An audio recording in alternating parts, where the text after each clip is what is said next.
Hello and welcome to Going Green, a showcase of environmental trends and technology.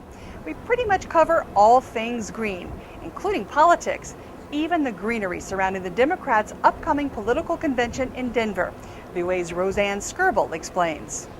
Last year, Mayor John Hickenlooper initiated Greenprint Denver, a 5-year plan to reduce emissions by 20%.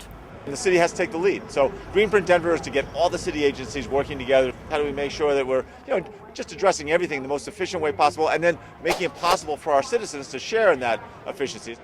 Mayor Hickenlooper says people in the metropolitan area not only understand the problem of climate change, they are doing something about it. From installing more energy-efficient light bulbs to recycling and driving less.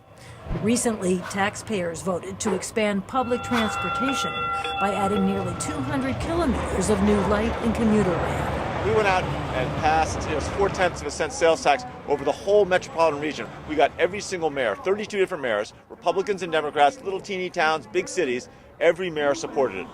City officials hope the flower planters, recycling bins, bike paths, solar arrays, and sustainable buildings will inspire delegates to the Democratic National Convention. So Denver's green solutions will flourish across the country. Roseanne Skirble, VOA News, Denver. Now, speaking of the conventions and the campaigns of both the Democrat and Republican contenders, we here at the VOA were wondering just how much a role the environment will play in the race for the White House. So, with mic in hand, we sent our interns out into the world to find out. Very important. I feel it's pretty high up there. I don't think it's like one of their main issues that they would really focus on necessarily. High priority. Environmental issues are very important to me. Absolutely, there are also big issues back home in Canada. Wait a minute, did he say Canada? There are also big issues back home in Canada. He can't vote, at least not in this election. Now, what specific environmental issues need attention? I don't know. Biggest issue, energy. Recycle, clean up, picking up the trash. Clean air. Clean water supply. Thanks to Tristan, Kimberly, and Akeem. Unfortunately, we didn't reach much of a consensus, but it is Washington after all. Of course, what people here in the United States and across the world are really concerned about is the rising cost of oil.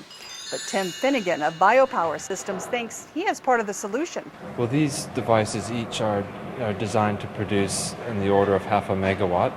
And the idea is you deploy them in multiples, like you would a wind farm, but under the ocean surface. That's right. He's talking about wave power, creating the undersea equivalent of a wind farm. Biopower Systems believes it will generate a significant amount of power without adversely affecting the undersea world. We've designed these from the concept stage to have a very low, minimal environmental footprint. For example, the mooring base that we put in has a very small diameter to avoid disruption of the seabed. The company, based in Sydney, Australia, plans to install 2 full-scale prototypes in the waters off Tasmania in 2009. Thanks again for joining me and doing your part to make the world a little greener. Remember, reduce, reuse, and recycle. I'm Rebecca Ward for voanews.com.